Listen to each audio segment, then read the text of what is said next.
Как нарцисс тебя тестирует? Если вам приходилось как-то находиться в отношениях с человеком, у которого есть такие ярко выраженные нарциссические черты, или там несколько таких людей, то вы понимаете, что с таким человеком постоянно находишься в напряжении, потому что вот постоянно нужно ожидать от него, что он тебя как-то уколет. Нарцисс, находясь в отношениях с другим человеком, старается постоянно его тестировать, как-то покусывать, для того, чтобы в конце концов получить вот такое ощущение того, что я настолько значим, что даже несмотря на мое как бы скотское, свинское поведение, другой человек не уходит из контакта, а значит он меня ценит настолько сильно, что готов это терпеть, значит я ценен.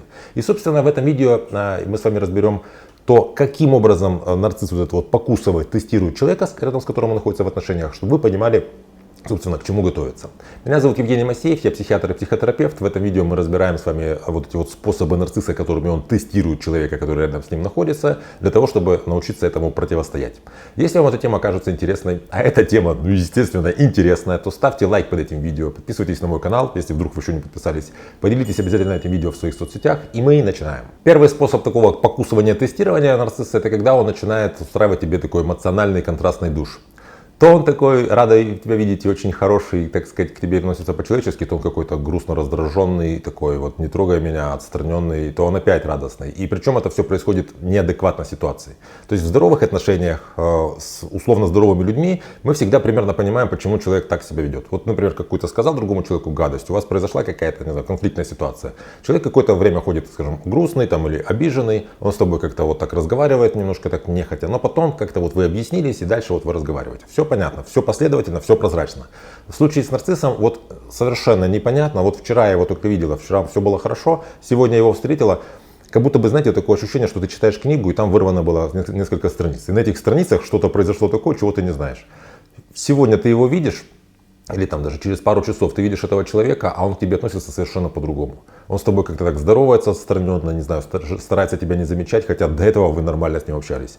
Ты только как бы к этому вот наравливаешься, настраиваешься, через какую-то там следующую фазу, там еще пару часов прошло, он тебя встречает так, как будто бы вот этого его периода странного такого поведения и не было. Таким образом, он старается тебя вывести в такое вот какое-то нестабильное эмоциональное состояние, чтобы тебе было некомфортно рядом с ним. Опять же, если нарцисс понимает, что даже несмотря на его такие вот хитрые маневры, ты все равно остаешься рядом с ним в отношениях, значит для тебя настолько важны эти отношения, что ты готова его ценного терпеть, что является вот, прямым доказательством его ценности, для него. Следующий способ, которым нарцисс тестирует вас, это продолжение предыдущего, по сути, это когда он доводит вас до слез, до каких-то таких эмоциональных крайностей, а потом, не знаю, вы можете оказаться рядом с ним в состоянии такого, знаете, на седьмом небе от счастья. Как это происходит? Предположим, вы с ним общаетесь, вроде бы чувствуете, что есть же в нем что-то человеческое, вот так он как-то, он такой остроумный, так может хорошо пошутить, все так весело с ним. Но и тут он в какой-то момент говорит в стиле, знаете, вот я не хочу стащить пилюлю и скажу тебе такую правду ради твоей пользы. Например, вы только получили новое место на работе где-нибудь какой-то у вас, или новый бизнес какой-то у вас начался.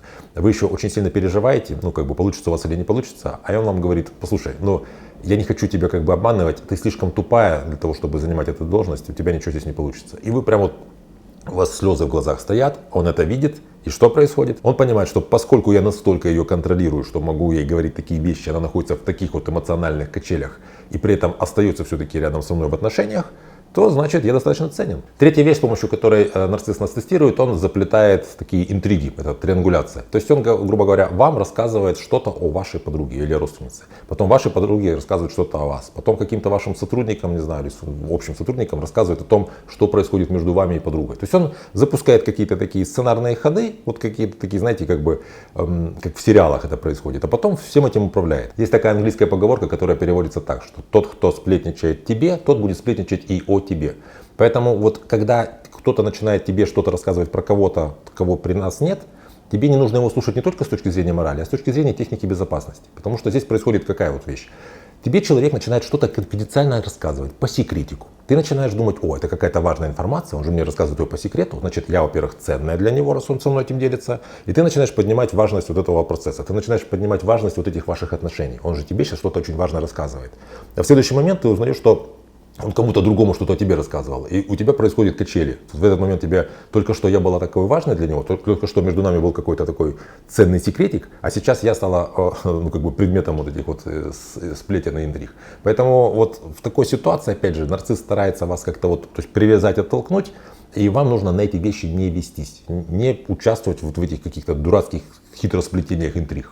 Четвертая вещь такая приятная, это лавбомбинг, к которому нарцисс подключается, ну так сказать, немножко опосля. То есть, как правило, вы помните, в самом начале происходит фаза идеализации, когда только знакомишься с человеком с нарциссическими чертами, он начинает тебя забрасывать своей, ну, так сказать, признаками своей любви, там какие-то конфеты, букеты, не знаю, комплименты, какие-то приятные походы в какие-то значимые места, все классно. Потом, когда сформировалась эмоциональная связь, он начинает, так сказать, пожинать плоды вот этой вот привязанности, то есть привязал вас.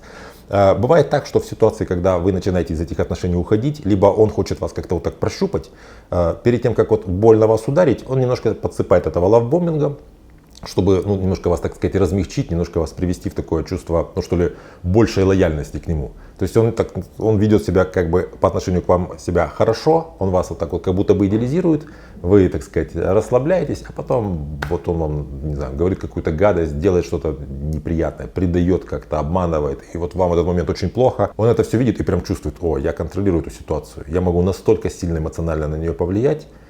И это означает, что я в принципе важен, я значим, я властелин чужих эмоций. И опять же, поскольку она из отношений не уходит, означает, что я для нее настолько важен, что даже несмотря на такое мое поведение, все равно вот она остается. Значит, я важен, я классный. Пятая вещь, с помощью которой нарцисс вас тестирует, это он играет жертву. Это очень характерно, кстати, для скрытого нарцисса. То есть, что здесь происходит?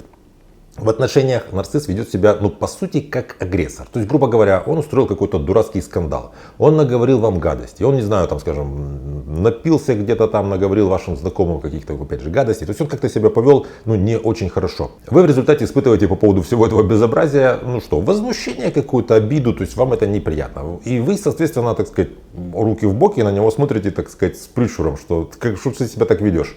И он начинает на эту вашу реакцию, адекватную реакцию на его такое непригодное, неприглядное поведение, реагировать так: конечно, вот у меня же такая судьба тяжелая, я работаю так тяжело на низкооплачиваемой работе, родители ко мне так плохо относились, там бывшая жена меня туда теребит с алиментами, и ты еще здесь вот на меня вот так вот смотришь из-за того, что я, подумаешь, там немножко там перебрал в гостях. Естественно, что я жертва, а ты как бы агрессор, тебе должно быть плохо, ты должна чувствовать вину. Если у вас в этот момент как бы вот вы поведете своей бровью, вдруг испытаете какую-то такую, он вызовет вас эмпатическую такую жалость к себе, все, вы, значит, попали. Значит, он понимает, что он может может вести себя по-скотски, приводить вас до такого белого коленя в плане вашего возмущения, а потом, вот играя жертву, приводить вас из возмущения в жалость. Опять же, он начинает вас эмоционально раскачивать, и у него, опять же, есть это чувство, что я тебя эмоционально контролирую, и раз, несмотря на все это, ты остаешься в отношениях, то, помним, раз остаешься в отношениях, значит, я ценный. И шестая штука — это перекладывание вины. Нарцисс будет перекладывать на вас столько вины, сколько вы сможете взять. То есть, вот вплоть до victim blaming, когда жертва, собственно, становится сама обвиняемой. То есть, вот какое-то его поведение, не знаю, он там наговорил каких-то гадостей, был у вас какой-то конфликт, он вас как-то так оскорбил, за грань вышел. И в результате ты же сама виновата, что ты меня спровоцировала. Зачем ты начал этот неприятный разговор? Или ты же знала, что я уставший? Или ты же знала, что у меня на работе все плохо, вот у меня тяжелая там ситуация какая-то, и ты мне начинаешь эти разговоры говорить. Естественно, я не сдержался. Что я могу поделать? Я себя не контролирую. Ты виновата, что ты меня так спровоцировала. Или другие люди виноваты. Виноваты, не знаю, ладно, ты извини, что я на тебя накричал, но все, что говорится после «но», перечеркивает то, что сказано до «но». Ситуация в том, что нам, скажем, понизили зарплату, или, скажем, я насмотрелся каких-то плохих новостей, или там еще что-то. То есть я не виноват. Его перекладывание ответственности приводит к тому, что, по сути, если вы находитесь в отношениях, где вот есть два человека, если он не ответственен ни в чем, то тогда кто ответственен во всем, что происходит в этих отношениях? Вы. Естественно, раз вы всю эту вину на себя берете, он тоже таким образом понимает, что раз она готова взять на себя вину за все плохое, что происходит в наших отношениях, значит, я, во-первых, ценен, потому что она же как будто бы взяла на себя всю эту вину.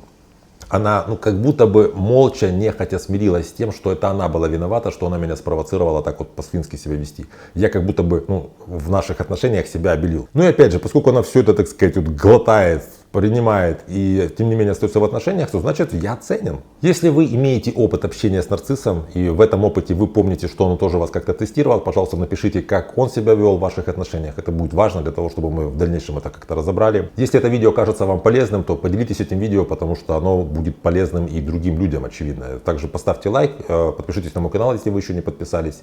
Берегите себя и своих близких, и до встречи в следующих выпусках.